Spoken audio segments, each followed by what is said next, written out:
Assalamualaikum warahmatullahi wabarakatuh. Bismillahirrahmanirrahim. Allahumma sholli ala Muhammad wa ala ali Muhammad. Terima kasih kepada teman-teman semuanya yang bersedia mampir di UB Channel.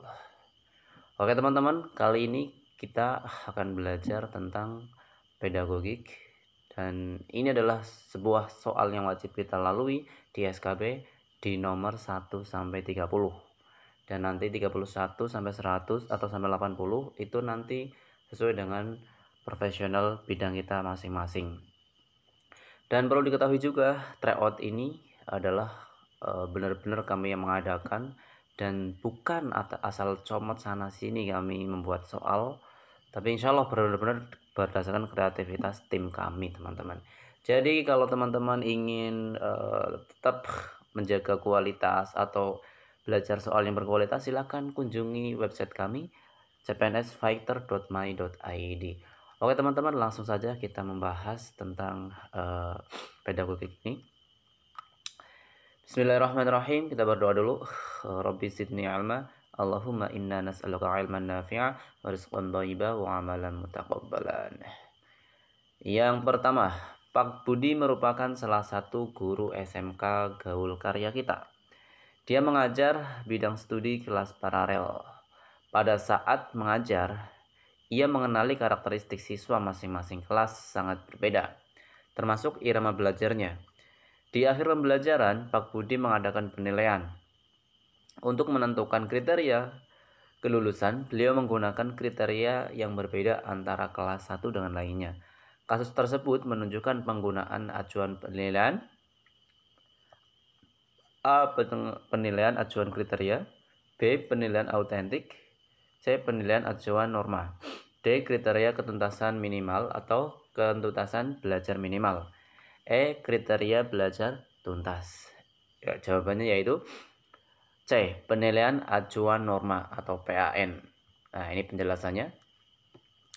Acuan penilaian itu ada dua, penilaian acuan patokan dan penilaian acuan norma.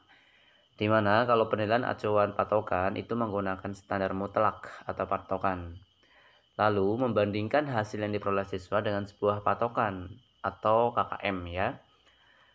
Lalu penilaian acuan norma atau PAN beracuan kelompok atau menggunakan standar kelompok. Skor mentah hasil tes siswa dibandingkan dengan skor mentah yang dicapai siswa lain dalam satu kelompok. Kualitas siswa tergantung kualitas kelompok. Nah, ini namanya penilaian acuan norma. Oke, selanjutnya. Ini berhubung 30 soal, agak cepat ya. Nomor 2, Bahri merupakan mahasiswa semester 5. Di kampusnya, pada saat semester 5, mahasiswa diwajibkan untuk melakukan micro teaching guna mengaplikasikan teori-teori yang telah dipelajari selama perkuliahan aktif. Sehubungan dengan ini diadakannya micro teaching, ternyata Bahri belum memahami perbedaan antara asesmen dan evaluasi. Berikut ini pernyataan yang menunjukkan perbedaan antara asesmen dan evaluasi dalam pembelajaran adalah apa teman-teman? A. Asesmen adalah sebuah keputusan, sedangkan evaluasi adalah proses pengambilan keputusan. B. Asesmen adalah kompetensi siswa, sedangkan evaluasi adalah manajemen pendidikan. C. Asesmen identik dengan tes, sedangkan evaluasi identik dengan non-tes. D. Asesmen programnya bersifat kualitatif, sedangkan evaluasi bersifat kuantitatif kualitatif, atau bahasa yang nggak akademik kuantilatif ya. Oke, sekarang langsung ke penjelasan. Jadi jawabannya ya B ya, langsung ke penjelasan. Oke, dalam bidang pembelajaran, asesmen memiliki cakupan sebatas pada kompetensi siswa beserta perbaikan pembelajaran. Prosesnya lebih berpihak pada siswa. Siswa dapat merefleksikan kelemahan dan kelebihannya dalam belajar, sedangkan evaluasi memiliki cakupannya lebih luas hingga ranah manajemen pendidikan. Prosesnya berpihak pada kepentingan evaluator. Ini teman-teman. Langsung nomor 3. SMK maju mundur kena. Ya, teman-teman jangan ini ya. Ini dibuat memang biar fresh gitu ya kata-katanya ya. SMK Maju Mundur Kena saat ini sedang mengadakan ulangan semester genap. Pak Bogum merupakan salah satu guru bahasa Inggris pada SMK Maju Mundur Kena. Pada ulangan semester, Pak Bogum menyusun soal dengan bentuk pilihan ganda terdiri dari 50 butir. Jumlah pilihan atau option jawaban sebanyak 4 pilihan. Jumlah jawaban yang benar 25. Jumlah jawaban yang salah 17. Dan tidak dijawab 8. Maka skor yang diperoleh jika menggunakan sistem denda adalah A20, B26, C30, D16, E10. Jawabannya apa teman-teman? Ya, jawabannya adalah 16. Kita bahas ya. Untuk mencari nilai tes bentuk pilihan ganda pada soal ini memakai cara penskoran menggunakan denda. Rumusnya itu S sama dengan T min 2W. Di mana S itu adalah skor yang dicari, T adalah jumlah soal dalam tes, W itu jumlah jawaban yang salah. Sehingga dalam hal ini ada 50 butir ya. Berarti S sama dengan skor jumlah soal dalam tes 50 dikurangi 2 kali W. W jumlah yang salah. Yang salah ada berapa ini? 17. Yaitu ada 34 berarti ya. 50 dikurangi 34 sama dengan 16. Oke, langsung nomor 4.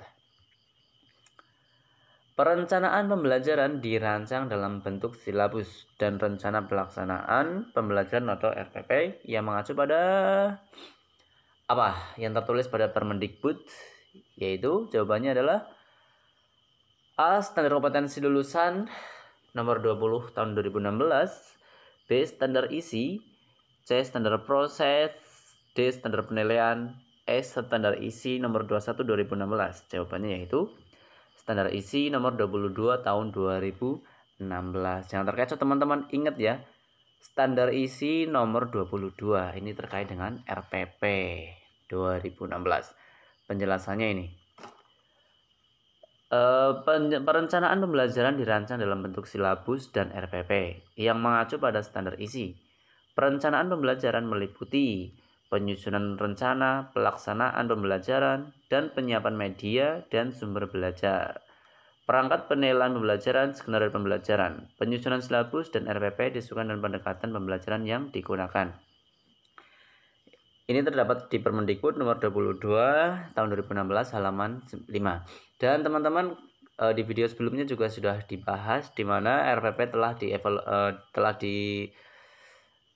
diberikan keputusan oleh Kementerian Pendidikan, oleh Menteri Pendidikan tentang RPP yang 1 lembar. Dan ini tidak berbeda jauh, cuman itu benar-benar diringkas di mana komponen dalam Permendikbud ini yang berupa 13 komponen dirubah menjadi 3 komponen minimal. Selanjutnya nomor 5. Pada saat kegiatan belajar mengajar sehari, Pak Limino selalu memperhatikan dan mengenal situasi dan kondisi sosial ekonomi masing-masing siswanya. Hal ini menunjukkan bahwa menyusun RPP Pak Lee Min Ho memperhatikan salah satu prinsipnya, yaitu A. Memperhatikan perbedaan peserta didik, B. Berpusat pada peserta didik, C. Berbasis konteks, D. Meminimalkan kebosanan, E. Kekinian. Oke, penjelasannya adalah jawabannya apa? Jawabannya C teman-teman. Jadi di sini saya langsung membahas ya. Teman-teman kalau pengen tahu soalnya silahkan dikunjungi website kami cpnsfighter.my.id. Penjelasannya berbasis konteks yaitu dapat terwujud apabila guru mampu mengidentifikasi dan memanfaatkan berbagai sumber belajar lokal. Guru mengenal situasi dan kondisi sosial ekonomi peserta didik, mengenal dan mengedepankan budaya atau nilai-nilai kearifan lokal tanpa kehilangan wawasan global. Ini seperti slogan teman-teman. Kearifan lokal tanpa kehilangan wawasan global. Sungguh fenomenal. Oke, yang selanjutnya. Salah satu prinsip selanjutnya itu berpusat pada peserta didik. Guru bertindak sebagai pembimbing, fasilitator dalam mencapai tujuan pembelajaran, yaitu kompetensi peserta didik. Juga memperhatikan perbedaan individu peserta didik. Sebagai contoh, guru menggunakan secara bergantian penayangan video klip, poster, aktivitas fisik, dramatisasi, atau bermain peran sebagai teknik pembelajaran karena gaya belajar setiap siswa itu berbeda-beda. Lalu kekinian. Guru itu berorientasi kekinian adalah guru yang gaul, tidak gaptek atau melek informasi. Bahkan sebaiknya well informed, selalu mengupdate dan mengupgrade ilmu pengetahuan yang menjadi bidangnya, termasuk teori-teori dan praktek baik di bidang pendidikan ataupun pembelajaran. Oke, lanjut kita ke nomor 6. Ketika akan merancang mata pelajaran, Bu Lesti teringat akan 4 aspek mendasar dari motivasi yang bisa dipertimbangkan para guru ketika merancang mata pelajaran, sehingga Bu Lesti pun mulai menggunakan 4 aspek tersebut. Berikut ini yang bukan termasuk 4 aspek adalah A. Perhatian, B. Relevansi, C. Efektif, D. Percaya diri, E. Kepuasan. Ya, langsung jawabannya adalah C. Efektif. Oke, 4 aspek mendasar dari motivasi ketika merancang mata pelajaran adalah 1. Perhatian atau attention atau atensi, yaitu mengembangkan mata pelajaran yang para peserta didik anggap menarik dan berharga untuk diperhatikan. Yang kedua adalah relevansi, yaitu memastikan bahwa pengajaran bermakna dan sesuai dengan kebutuhan dan tujuan belajar peserta didik. Selanjutnya yaitu percaya diri atau confidence. Merancang mata pelajaran membangun ekspektasi peserta didik untuk sukses berdasarkan usaha mereka sendiri. Yang keempat yaitu kepuasan atau satisfaction, yaitu menyertakan ganjaran intrinsik maupun ekstrinsik yang peserta didik terima dari pembelajaran. Lanjut nomor 7. COVID-19 merupakan momok bagi manusia, bahkan menjalar ke satuan pendidikan. Untuk menanggulangi COVID-19 pada satuan pendidikan, pemerintah memberikan label hijau, kuning, orange, dan merah pada daerah yang berada dalam lingkup negara Indonesia. Berikut ini aturan yang berisi tentang panduan penyelenggaraan pembelajaran pada tahun 2020-21 dan tahun akademik 2021 di masa pandemi coronavirus disease 2019 adalah apa teman-teman? Jawabannya yaitu ya, langsung saja jawabannya adalah C ya, KB atau keputusan bersama nomor 516. Oke, sekarang kita bahas coba. Nah, ini. Yang pertama ada surat edaran nomor 2 tahun 2020, itu berisikan tentang pencegahan dan penanganan COVID-19 di lingkungan Kemendikbud ya.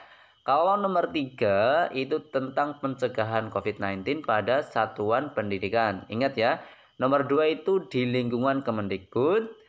Ya, nomor 3 pada satuan pendidikan. Nah, lalu nomor 4 yaitu pelaksanaan kebijakan pendidikan dalam masa darurat.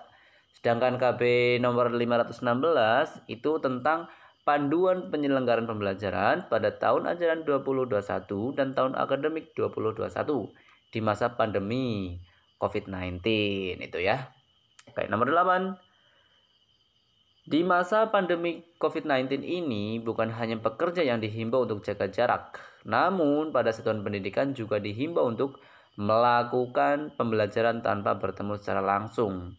Satuan pendidikan diwajibkan untuk menerapkan protokol kesehatan yang ketat. Sesuai dengan hal tersebut, kebijakan yang berkaitan dengan pencegahan COVID-19 pada satuan pendidikan adalah jawabannya apa teman-teman? Jawabannya ini, ingat teman-teman, ini salah satu trik dalam menghadapi SKP adalah ketika kita menghadapi soal yang begitu panjang, langsung aja fokus ke pertanyaan yang terakhir ya. Atau bahkan clue-clue atau pengantar-pengantarnya itu kita nggak usah terlalu fokus, langsung saja ke pertanyaannya. Contoh ini ya. Sesuai dengan hal tersebut, kebijakan yang berkaitan dengan pencegahan COVID-19 pada satuan pendidikan yaitu apa? Ya, teman-teman tadi sudah dibahas di atas. Kalau dalam satuan Kemendikbud itu surat edaran nomor 2 tahun 2020. Tapi kalau ini pada satuan pendidikan berarti adalah surat edaran Mendikbud nomor 3 tahun 2020. teman-teman ya. Oke, selanjutnya nomor 9. Agar pembelajaran jarak jauh tidak atau PJJ ya, PJJ pembelajaran jarak jauh tidak membebani guru dan orang tua, terutama siswa sebagai sosok penting dalam pendidikan. Kementerian Pendidikan dan Kebudayaan atau Kemendikbud telah melakukan berbagai penyelesaian pembelajaran selama masa pandemi. Salah satunya mendorong guru untuk tidak fokus mengejar target kurikulum semata selama masa darurat, melainkan juga membekali siswa akan kemampuan hidup yang syarat dengan nilai-nilai penguatan karakter. Hal ini berarti adanya tindakan pencegahan dan alternatif penanganan COVID-19 pada satuan pendidikan. Deskripsi ini selaras dengan surat edaran apa teman-teman? Ya, surat edaran nomor 2 tahun 2020 ya, pencegahan dan alternatif. Sudah dibahas di atas ya. Lanjut kita nomor 10. Kepala Satuan Pendidikan. Pendidikan anak usia dini, pendidikan dasar dan pendidikan menengah dalam mempersiapkan pembukaan. Kepala Satuan Pendidikan bertanggung jawab untuk mengisi daftar periksa kesiapan pembelajaran tatap muka satuan pendidikan melalui laman Dapodik. Bagi satuan PAUD, PSD, SMP, SMA, SMK, SLB, SKB, dan PKBM atau laman EMIS bagi RAM, IMT, SMA paling lama tanggal berapa teman-teman? Iya, tanggal 26 Juni 2020. Ini termaktub dalam keputusan bersama nomor 516 tahun 2020 tentang panduan penyelenggaraan pembelajaran pada tahun ajaran 2021 di masa pandemi coronavirus disease, halaman 16. Nomor 11, dalam pembelajaran kali ini, Bu Asriani Tarentre membimbing peserta didik untuk belajar secara aktif sebagai seorang ilmuwan. Bahan ajar disajikan dalam bentuk informasi dan peserta didik melakukan kegiatan menghimpun, membandingkan, mengkategorikan, menganalisis, serta membuat kesimpulan. Model pembelajaran yang dilakukan oleh Bu Asriani merupakan penerapan teori belajar A. Skinner, B. Piaget, C. Bandura, D. Brunner, E. Clark-Hull. Penjelasannya, jawabannya itu apa? Brunner ya. Penjelasannya yaitu dalam memandang proses belajar, Brunner menekankan adanya pengaruh kebudayaan terhadap tingkah laku seseorang. Dengan teorinya disebut dengan free discovery learning. Ia mengatakan bahwa proses belajar akan berjalan dengan baik dan kreatif jika guru memberikan kesempatan kepada siswa untuk menemukan suatu konsep, teori, aturan, atau pemahaman melalui contoh-contoh yang ia jumpai dalam kehidupannya. Oke ya. Selanjutnya nomor 12. Pak Wamon adalah guru yang disiplin dalam hal mendidik murid-muridnya. Sehingga jika ada murid yang tidak membawa buku pelajaran, maka beliau akan segera memberi hukuman pada murid tersebut. Ada yang lupa membawa buku saat pelajaran Pak Wamos sehingga dia diberi hukuman ya.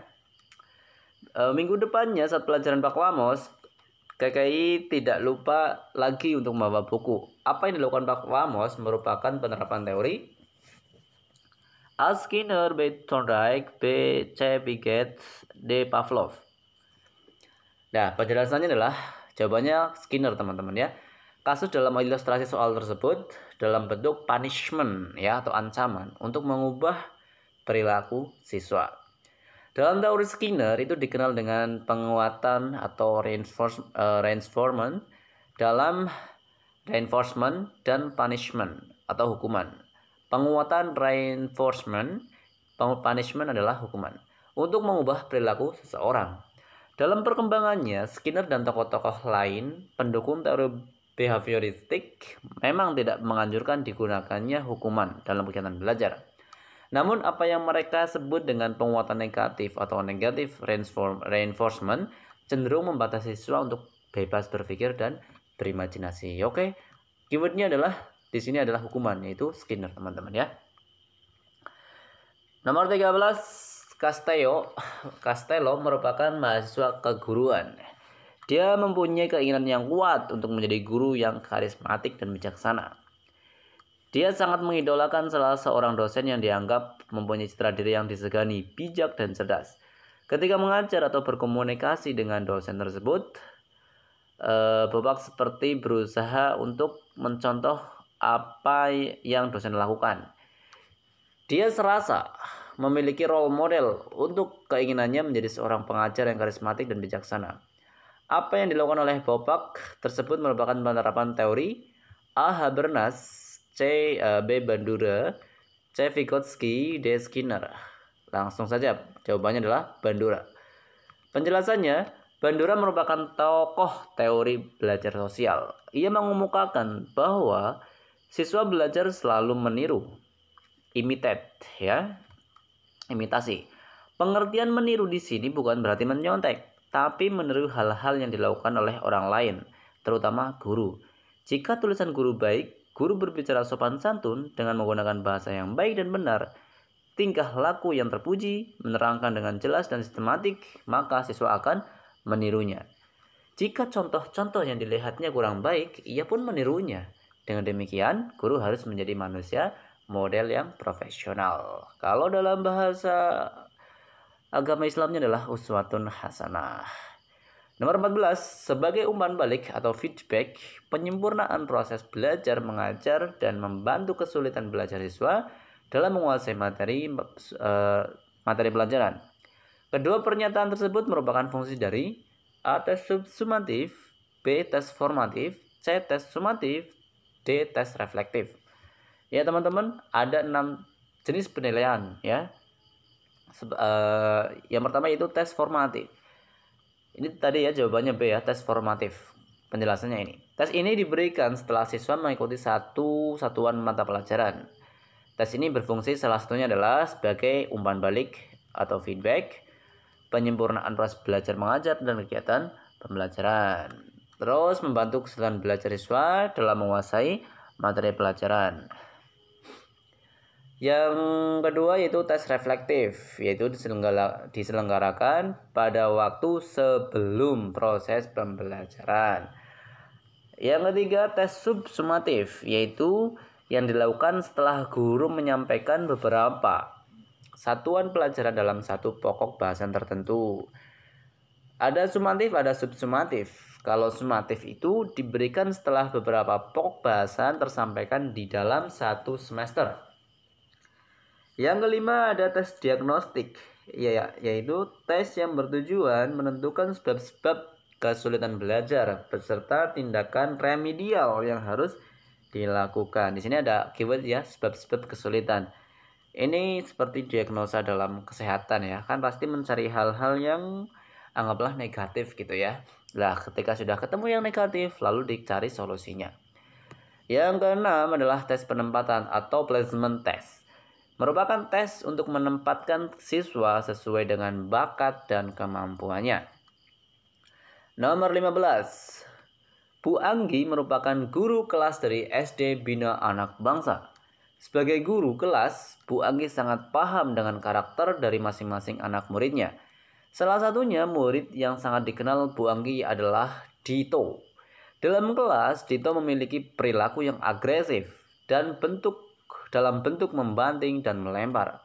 Sehingga Bu Anggi berpendapat bahwa Dito adalah anak yang bermasalah atau disebut dengan troublemaker. Dito cepat tersinggung dan bertemperamen tinggi sehingga menjadi agresif. Berdasarkan ilustrasi tersebut, Dito dikategorikan berperilaku A. Destructive behavior, B. Destructibility child, C. Poor self-concept, D. Disruptive behavior. Apa teman-teman? Ya, terkait gangguan emosional ini ada 14 sebenarnya. Namun di sini saya menjelaskan sesuai dengan di sini. Yang pertama adalah distractibility child. Ini seringkali anak itu mengalihkan perhatiannya ke objek lainnya, ya, entah itu di kelas maupun di luar kelas. Anak ini mudah dipengaruhi, tapi tidak memusatkan perhatian pada kegiatan yang berlangsung di kelas. Anak ini juga cepat bosan. Berarti bukan ini teman-teman. Jawabannya ini ya, destructive behavior. Coba kita bahas yang lainnya juga. Poor self-concept, yaitu anak cenderung pendiam, pasif. Ya, mereka tidak berani bertanya atau menjawab karena merasa tidak mampu dan cenderung kurang berani bergaul, serta suka menyendiri. Lalu ada destructive behavior. Anak ini memiliki perilaku yang agresif. Sikap agresif yang negatif dalam bentuk membanting dan melempar menunjukkan bahwa anak ini adalah anak yang bermasalah atau troublemaker. Anak ini cepat tersinggung dan bertemperament tinggi sehingga menjadi agresif. Ini ya, jawabannya adalah destructive behavior. Kalau destructive behavior, anak ini sering mengeluarkan kata-kata kasar dan tidak sopan. Dengan nada mengejek, anak ini cenderung menentang guru. Tapi kalau anak ini kalau ditantang, mungkin anggaplah ditantang sama temennya, ini cenderung nggak berani. Jadi cuma sekedar kata-kata ya. Ya, yang namanya anak-anak ataupun manusia kan punya karakter masing-masing ya. Termasuk kita sendiri sebagai guru juga punya karakter sendiri ya.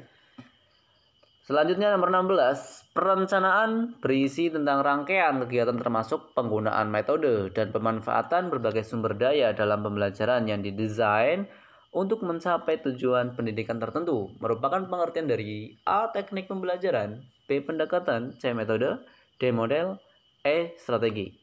Ya, jawabannya adalah strategi pembelajaran, di mana strategi merupakan perencanaan yang berisi tentang rangkaian kegiatan termasuk penggunaan metode dan pemanfaatan berbagai sumber daya alam pembelajaran yang didesain untuk mencapai tujuan pendidikan tertentu.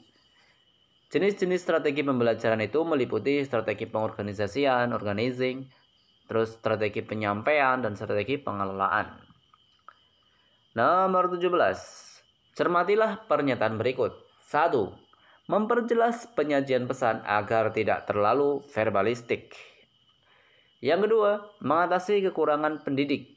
Ketiga, mengatasi keterbatasan ruang, waktu, dan daya indera. Yang keempat, dengan menggunakan media pembelajaran yang tepat dan bervariasi dapat diatasi sikap pasif siswa. Yang kelima, urutan pembelajaran lebih runtut dan terperinci. Yang keenam, dapat menimbulkan persepsi yang sama terhadap suatu masalah. Yang ketujuh, membangkitkan motivasi belajar siswa. Yang merupakan manfaat media adalah apa teman-teman? Ya, jawabannya yang B, 3, 5, dan 6. Oke, kita mengutip pendapatnya Haryanto menjelaskan manfaat media pembelajaran. Yang pertama adalah memperjelas penyajian pesan agar tidak terlalu verbalistis atau hanya tahu kata-katanya tapi tidak tahu maksudnya. Yang kedua, mengatasi keterbatasan ruang, waktu, dan daya indera. Yang keempat, dengan menggunakan media pembelajaran yang tepat dan bervariasi dapat diatasi sikap pasif siswa. Yang keempat, dapat menimbulkan persepsi yang sama terhadap suatu masalah. Ya, nomor 18. Perhatikan pernyataan berikut. 1. Memperoleh masukan tentang perilaku belajar siswa. 2. Mempelajari dampak tindakan perbaikan yang diberikan. 3. Mempelajari dokumen hasil belajar. Pengumpulan dalam PTK melalui cara observasi terutama ditujukan untuk nomor A1, 2, 3, B1 dan 2, C2 dan 3, D1 dan 3. Ya, jawabannya yaitu 1 dan 2. Penjelasannya, observasi berarti pengamatan langsung terdapat pada poin 1 dan 2. Sedangkan poin 3 itu merupakan bagian dari refleksi. Oke, lanjut nomor 19.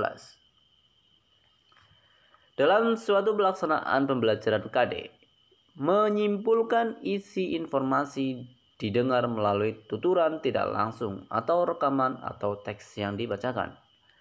Tahapan pembelajaran yang dikembangkan oleh guru adalah 1. Siswa mendengarkan penjelasan guru mengenai KD, tujuan dan manfaat pembelajaran. 2. Siswa membaca informasi dalam sebuah teks. 3.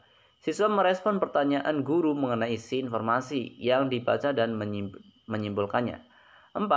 Siswa mendengarkan rekaman yang berisi dialog interaktif pada tayangan televisi atau siaran radio. 5. Siswa menyimpulkan isi informasi dari dialog tersebut dan melaporkannya. 6. Siswa mendapatkan umpan balik dari guru. 8. Siswa menyimpulkan pembelajaran. 9. Siswa mendengarkan informasi mengenai rencana kegiatan pada pertemuan berikutnya. Pada ilustrasi di atas terdapat bagian atau tahapan pembelajaran yang tidak sesuai. Bagian atau tahapan tersebut terdapat pada tahapan. Jawabannya adalah langsung saja B, 2, dan 3. Karena apa? 2 dan 3 itu tidak sesuai dengan KD yang berisi kegiatan menyimak. Ingat ya, ini menyimak. Lanjut nomor 20. Bapak Sugiono mengadakan penilaian praktik berpidato di kelas 9. Batas ketuntasan minimal praktik berpidato ini adalah 65. Ia membuat pedoman menskoran. 1 itu kesesuaian tema, yang kedua itu intonasi, yang ketiga adalah bahasanya, yang keempat adalah lafalnya. Berdasarkan daftar pencapaian para siswanya, kesimpulannya adalah dari tabel ini kesimpulannya apa? Dan ini dibuat rata-rata dulu ya, dibuat rata-rata, ini dibuat. Kalau enggak, lihat aja nih, trik ini ya, enggak perlu dihitung teman-teman, tapi langsung aja lihat pertanyaan dan opsinya ya. Nah, berarti di sini kan opsinya itu semuanya sama.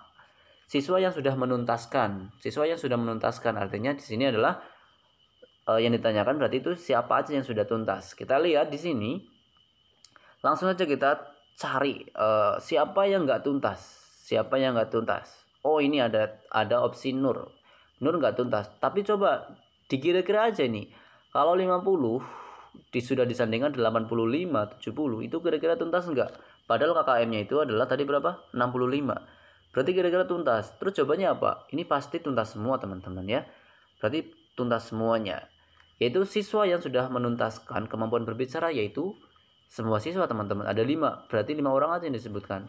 Dinda, Abdul, Afi, Nur, Rika, dan Denta. Berarti apa teman-teman? Ya, jawabannya adalah A. Kalau nggak percaya bisa dihitung sendiri-sendiri. Tapi kalau menghitung ini itu menghabiskan waktu teman-teman. Pakai ini aja, pakai trik aja dalam menjawab soalnya ya.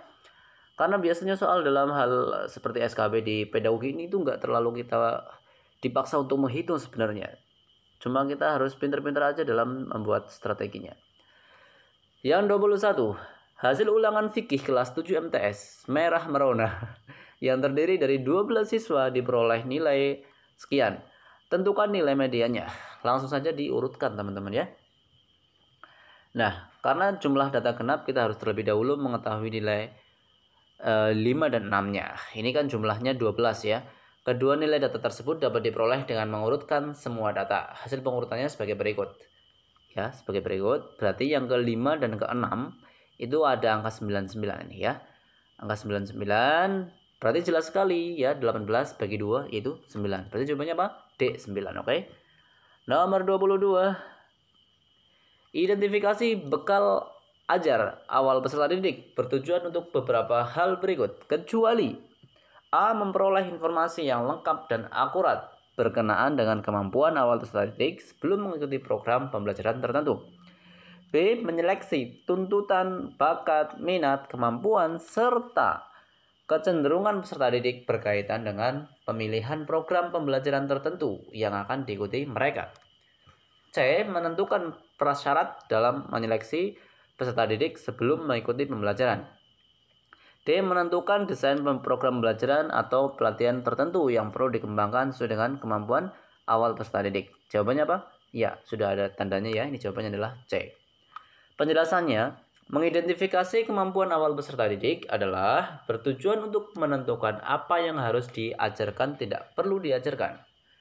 Maksudnya apa yang harus diajarkan dan yang tidak perlu diajarkan dalam pembelajaran yang akan dilaksanakan. Karena itu, kegiatan ini sama sekali bukan untuk menentukan prasyarat dalam menyeleksi peserta didik sebelum mengikuti pembelajaran. Nomor 23. Penilaian sikap dilakukan dengan teknik A. Penilaian kinerja, yaitu praktik atau produk. Penilaian proyek, portofolio. B. Tes tulis, penilaian proyek, portofolio. C. Tes tulis, wawancara, penilaian kinerja. D. Penilaian diri atau self-assessment dan penilaian antar teman. Jawabannya yaitu D. Penjelasannya, penilaian pengetahuan dilakukan dengan tes tertulis, tes lisan, dan penugasan. Yang ini adalah penilaian sikap atau afeksi ya. Penilaian sikap itu dilakukan dengan teknik observasi, penilaian diri, dan penilaian antar teman.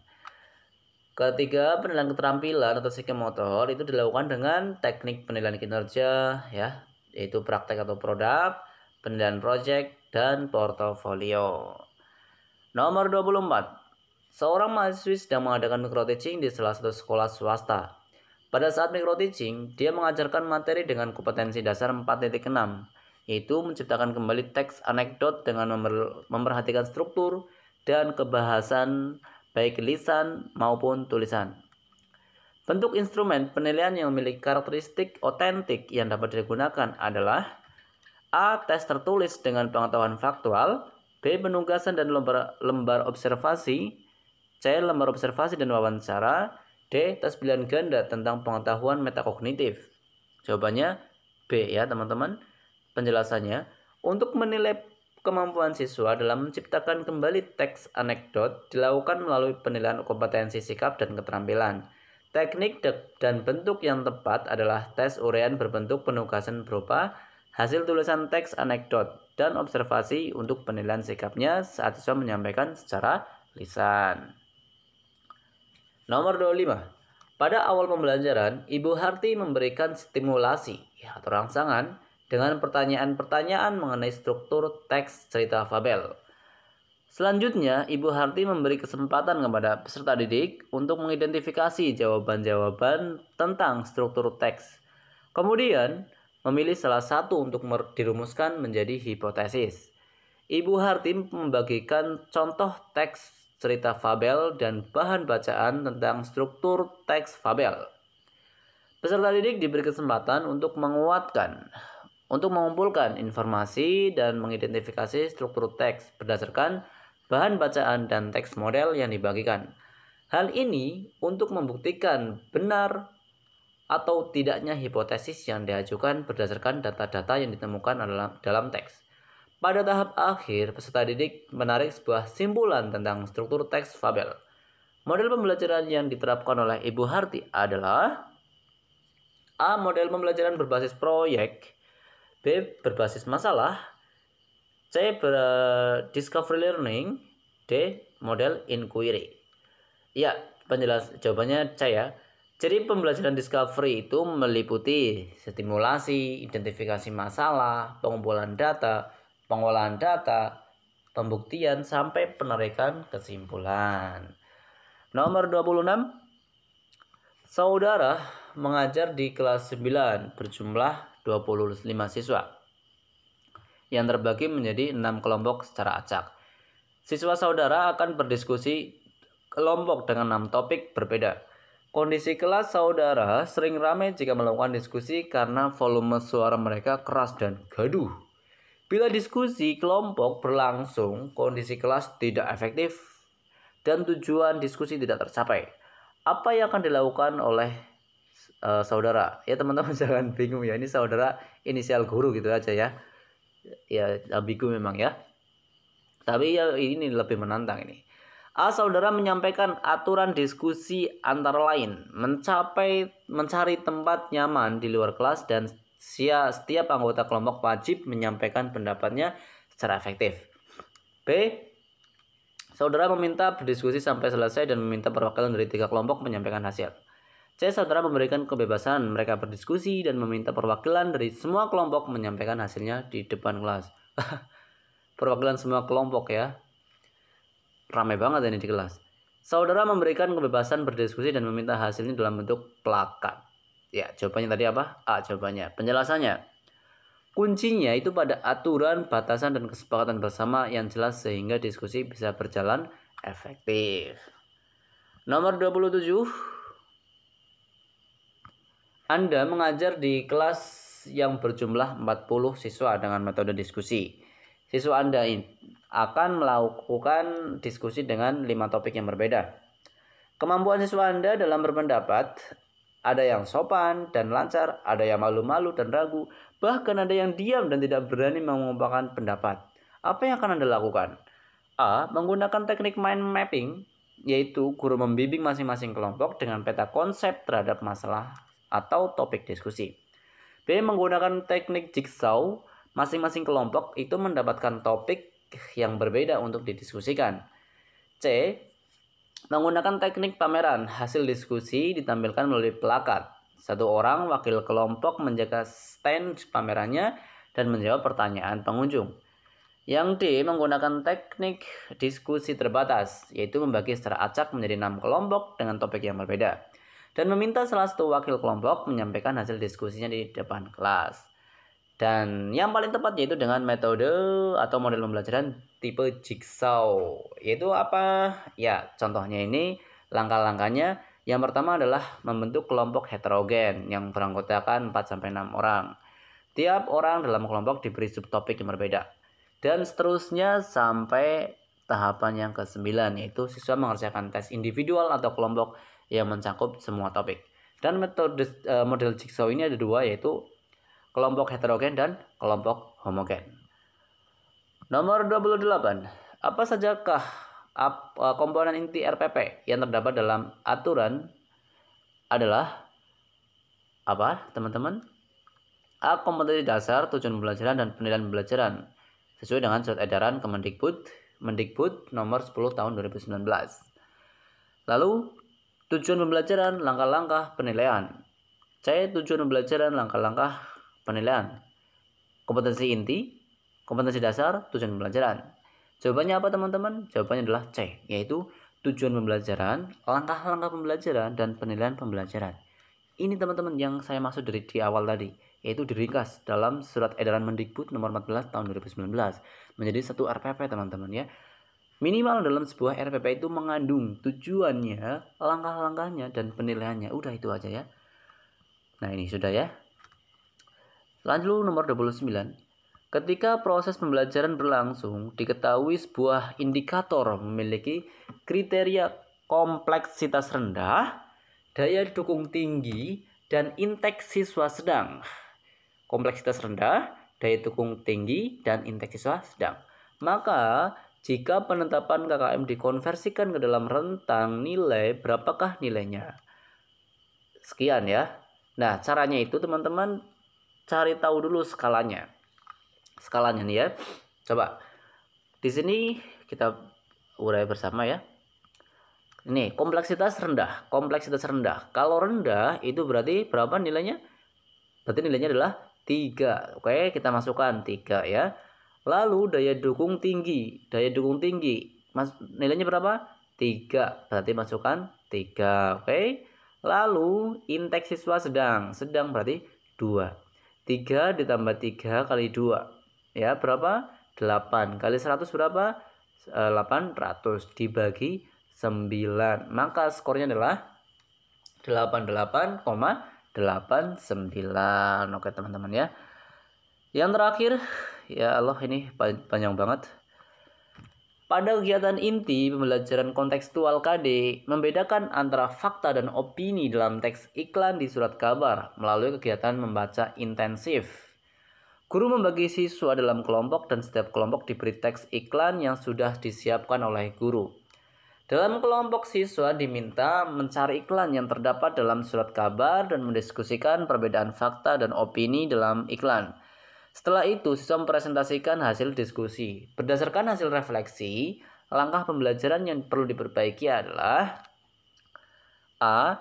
Langkah membagi siswa dalam kelompok seharusnya tidak perlu. Kegiatan mandiri, udah itu aja. B. Langkah pertama, seharusnya guru menjelaskan perbedaan fakta dan opini. C. Langkah mendiskusikan perbedaan fakta dan opini, seharusnya menuliskan. D. Langkah diberi teks iklan, seharusnya diberi surat kabar. Ya, jadi langsung secara kasat mata ditampilkan surat kabarnya kepada siswa atau yang lain yang biar secara langsung siswa itu sering mengetahuinya sehingga mampu bisa mengakomodasikan dengan pengetahuan yang telah mereka miliki. Oke teman-teman, alhamdulillahirrahmanirrahim, sekian 40 menit kita membahas ini ya. Insya Allah semoga Allah memberikan kemudahan kita dalam SKB nanti. Dan buat teman-teman tetap semangat ya, jangan lupa perbanyak sholat dan selawat, insya Allah akan selamat. Oke teman-teman, sekian dari Ubed Channel. Silahkan bila ada kesalahan silahkan dikoreksi di kolom komentar. Dan saya akhiri, wassalamualaikum warahmatullahi wabarakatuh.